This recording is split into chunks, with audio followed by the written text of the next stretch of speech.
ಹುಬ್ಬಳ್ಳಿಯಲ್ಲಿ ಮರ್ಯಾದೆಗೇಡು ಹತ್ಯೆ ಪ್ರಕರಣಕ್ಕೆ ಸಂಬಂಧಪಟ್ಟಂತೆ ಈ ಪ್ರಕರಣ ಸಂಬಂಧ ಇಬ್ಬರು ಪೊಲೀಸರ ತಲೆದಂಡವಾಗಿದೆ.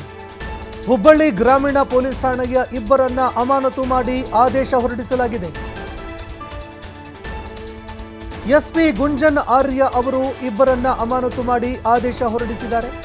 ಇಬ್ಬರು ಕಾನ್ಸ್ಟೇಬಲ್ಗಳನ್ನ ಅಮಾನತು ಮಾಡಿ ಆದೇಶ ಹೊರಡಿಸಲಾಗಿದೆ.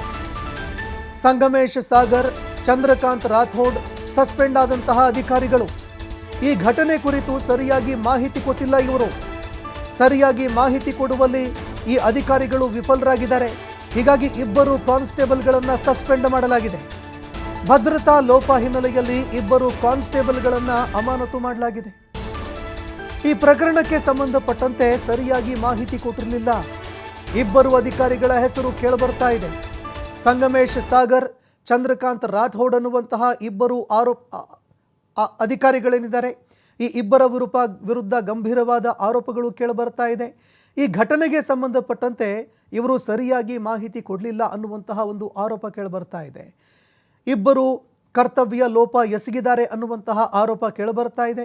ಹೀಗಾಗಿ ಭದ್ರತಾ ಲೋಪ ಹಿನ್ನೆಲೆಯಲ್ಲಿ ಇಬ್ಬರು ಕಾನ್ಸ್ಟೇಬಲ್ಗಳನ್ನು ಅಮಾನತು ಮಾಡಿ ಎಸ್ಪಿ ಅವರು ಆದೇಶ ಹೊರಡಿಸಿದ್ದಾರೆ. ಎಸ್ಪಿ ಗುಂಜನ್ ಆರ್ಯ ಅವರು ಆದೇಶ ಹೊರಡಿಸಿದ್ದಾರೆ. ಇನ್ನು ಘಟನೆಗೆ ಸಂಬಂಧಪಟ್ಟಂತೆ ಒಂದು ವೇಳೆ ಇವರು ಮುತುವರ್ಜಿ ಏನಾದರೂ ವಹಿಸಿದ್ದೇ ಆದರೆ ಈ ಘಟನೆ ಘಟಿಸ್ತಾ ಇರಲಿಲ್ಲ. ಆ 6 ತಿಂಗಳ ಗರ್ಭಿಣಿ ಏನಿದ್ದಾರೆ ಜೀವಂತವಾಗಿ ಇರ್ತಾ ಇದ್ರು. ಜೊತೆಗೆ ಇಂತಹ ಒಂದು ಮರ್ಯಾದೆಗೇಡು ಹತ್ಯೆ ಏನಿದೆ ಇದು ಸಂಭವಿಸ್ತಾ ಇರಲಿಲ್ಲ. ಆದರೆ ಈ ಇಬ್ಬರು ಅಧಿಕಾರಿಗಳೇನಿದ್ದಾರೆ, ಇಬ್ಬರು ಕರ್ತವ್ಯ ಲೋಪ ಎಸಗಿದ್ದಾರೆ.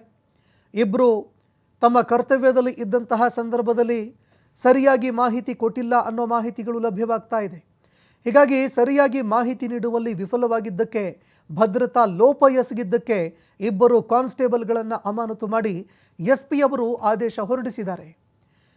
ಇನ್ನು ಈ ಪ್ರಕರಣಕ್ಕೆ ಸಂಬಂಧಪಟ್ಟಂತೆ ತನಿಖೆ ಮುಂದುವರಿತಾ ಇದೆ.